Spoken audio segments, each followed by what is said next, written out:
Good evening to all pharmacy professionals. Today we discuss lab registration of PCI portal की जो PCI portal जो नया PCI जो portal DG फार्मामेड जो PCI ने बनाया है। तो उस पे वो जो इंस्टीट्यूट्स हैं फार्मेसी के उनको लैब्स का रजिस्ट्रेशन करना है। तो लैब का रजिस्ट्रेशन कैसे करना है वो मैं आपको क्लियरली बताऊंगी कि कैसे लैब का रजिस्ट्रेशन होगा। और इंटरेस्टिंग थिंग ये है कि क्यूआर कोड कैसे जनरेट होगा। लैब का रजिस्ट्रेशन के बाद एक क्यूआर कोड जनरेट होगा, वो आपको लैब पे क्या पेस्ट करना है और वो जब इंस्पेक्शन होगी पीसीआई की तो वही क्यूआर कोड स्कैन करके वो आइडेंटिफाई करेंगी जो आपकी लैब है। तो इसमें लेट्स स्टार्ट करते हैं कि कैसे करना है। सभी फार्मेसी प्रोफेशनल से मेरी रिक्वेस्ट है, जो वीडियो देख रहे हैं प्लीज सब्सक्राइब कर दे चैनल को। आपके लिए काफी काफी अच्छा कंटेंट और लेक्चर लेके आता हूँ मैं आपके लिए। तो प्लीज जिन्होंने सब्सक्राइब नहीं कर रखा है चैनल को प्लीज सब्सक्राइब कर दे इसको। सो वन बाय वन सब डिस्कस करते हैं। इसमें स्टार्टिंग में देख लेते हैं लैब रजिस्ट्रेशन के लिए। लैब रजिस्ट्रेशन के लिए पीसीआई ने मैंडेटरी किया है कि जियो टैग इमेज होनी चाहिए, कि लैब की आपने एक आउटसाइड की इमेज लेनी है, लैब की आउटसाइड की इमेज लेनी है और एक लैब की इनसाइड की, दो इमेज लेनी है, आउटसाइड एंड इनसाइड।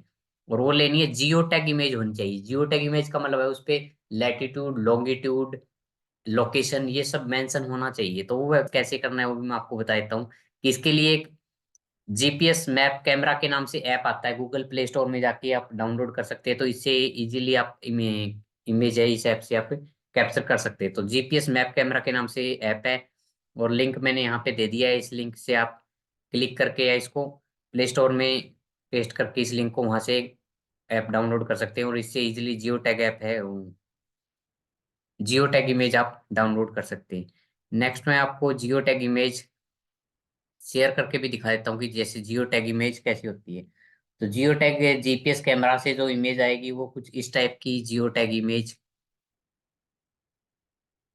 कैप्चर करता है। जियो टैग कैमरा से मैं आपको एक इमेज का यहाँ पे एग्जांपल दिखा रहा हूँ कि कैसे जियो टैग की जो इमेज है वो एक्चुअल में आती है।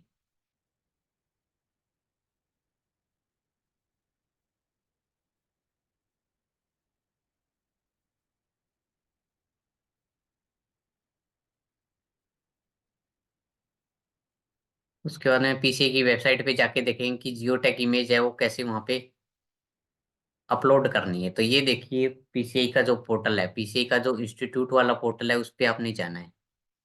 पीसीआई के जो इंस्टीट्यूट वाले पोर्टल पे जाना है। इसमें मैं बताता हूँ कि आपको लैब का रजिस्ट्रेशन कैसे करना है।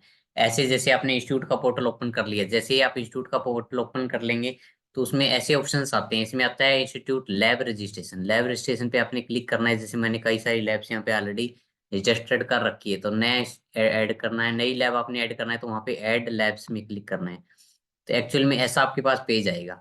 यहाँ पे आपने स्टार्टिंग में क्या करना है, अपना प्रोग्राम सेलेक्ट करना है जो भी फार्मेसी का आपके पास कोर्स है, डी फार्मा बी फार्मा जो भी कोर्स आप रन कर रहे हैं। तो स्टार्टिंग में जैसे मैं डी फार्मा का एग्जांपल लेता हूँ कि डिप्लोमा फार्मेसी के लिए लैब्स का रजिस्ट्रेशन कैसे करना है। तो यहाँ पे सेमेस्टर सेलेक्ट करना है, डी फार्मा का फर्स्ट टू फोर्थ सेमेस्टर तक आएगा।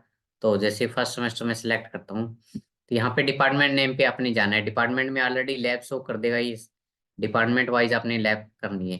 फॉर एग्जाम्पल कि मैं डिपार्टमेंट ऑफ फार्मेसी प्रैक्टिस की लैब में रजिस्टर करने जा रहा हूँ। तो उसकी फंक्शनल डेट है वो आपने मेंशन कर रखी है कि जो आपका एकेडमिक सेशन जब से स्टार्ट हुआ है 2023 में, तो वहां से आपने वो लैब को फंक्शनल शो करना है। जैसे डिप्लोमा फार्मेसी में 18 जुलाई से स्टार्ट कर रहा हूँ सेशन, यहाँ से इसको वो कर देंगे। उसके बाद यहाँ पे अवेलेबल रिक्वायर्ड एरिया जो है फार्मेसी प्रैक्टिस लैब के लिए 75 स्क्वायर मीटर चाहिए। रिक्वायर्ड एरिया ऑलरेडी इसमें आएगा। अवेलेबल एरिया यहाँ पे आपने मेंशन करना है कि अवेलेबल कितना है। अवेलेबल में मैं 75 यहाँ पे, या जितना भी आप अवेलेबल है उतना आप यहाँ पे लिखेंगे। उसके बाद यहाँ से आपने एक लैब की इनसाइड की और एक आउटसाइड की इमेज है वो अपलोड करनी है। जैसे मैं इनसाइड की लैब अपलोड करता हूँ यहाँ पे, तो ये मैंने फोल्डर में ऑलरेडी अपलोड अपने सेव कर रखी है।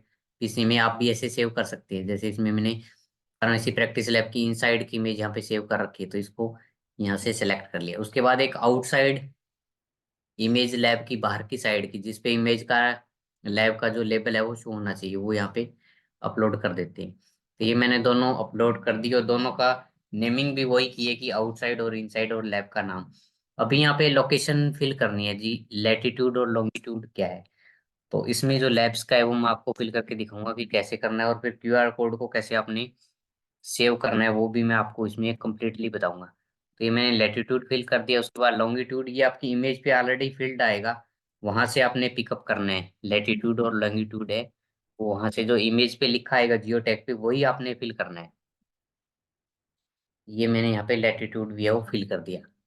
यहाँ पे लैब का नेम है वो आपने शो करना है कि लैब है उसका नेम क्या है। लैब के नेम को भी आपने यहाँ पे शो करना है। जैसे मैं लैब का नेम में यहाँ शो करता हूँ कि फार्मेसी प्रैक्टिस।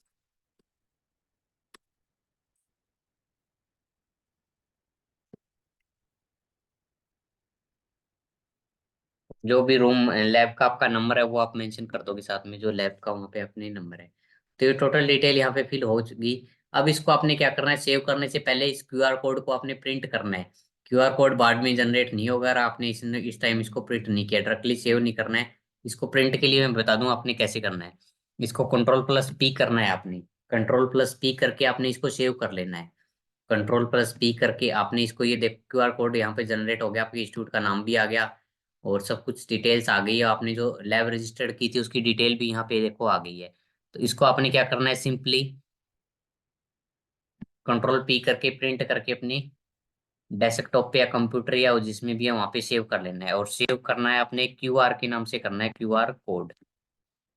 क्यूआर कोड के नाम से, और आगे लैब का नाम लिख दो कि कौन सी लैब है की, फार्मेसी प्रैक्टिस। फिर आपने वो वहाँ लैब के आगे वो अपना क्यूआर कोड है वो वहाँ पे पेस्ट करना है। तो ये मैंने ऐसे सेव कर लिया इसको। इसको सेव करने के बाद, प्रिंट करने के बाद ही, क्यूआर कोड ऑलरेडी मैंने प्रिंट कर लिया तो वहां से प्रिंट आउट करके वो वहाँ पे लैब पे लगा देंगे। अभी इसको अपने यहाँ सेव पे क्लिक करके ये लैब आपकी सेव करनी है अपने यहाँ पे। तो देखते हैं इसको कैसे सेव करते हैं। जो सेव का ऑप्शन आ रहा है यहाँ ब्लू कलर में, इस पे क्लिक करना है। जैसे इस पे आप क्लिक करेंगे तो ये प्लीज वेट आ रहा है और ये देखो सक्सेस, नीचे सक्सेस लिखा है। ऐसे अगर सक्सेस लिखा आ रहा है तो इसका मतलब आपकी लैब है वो सेव हो गई है। तो यहाँ पे देख भी सकते हैं आप, फार्मेसी प्रैक्टिस लैब यहाँ पे सेव इसने दिखा दी। तो ऐसे अपने लैब्स का यहाँ सभी का अपना रजिस्ट्रेशन करना है। डी फार्मा, बी फार्मा जो कि रिक्वायर्ड लैब्स है अकॉर्डिंग टू पीसीआई, वो सारी आपने ऐसे रजिस्टर्ड करनी है। और क्यूआर कोड आपने कैसे करना है। और भी अगर आपका कोई क्वेश्चन हो, कंफ्यूजन हो, आप कमेंट सेक्शन में मेरे से क्वेश्चन पूछ सकते हैं। अगर आपको और भी कोई इश्यू हो पीसीआई एसआईएफ फिल करने से रिलेटेड तो आपको मेरे को कांटेक्ट भी कर सकते हैं 9728781518 पे। तो thank you so much to all pharmacy professionals and please subscribe my channel कि आगे मैं कंप्लीट और भी जो फैकल्टी का रजिस्ट्रेशन कैसे होगा फर्दर वो लेक्चर्स आपके लिए लेके आऊंगा। Thank you so much to all pharmacy professionals.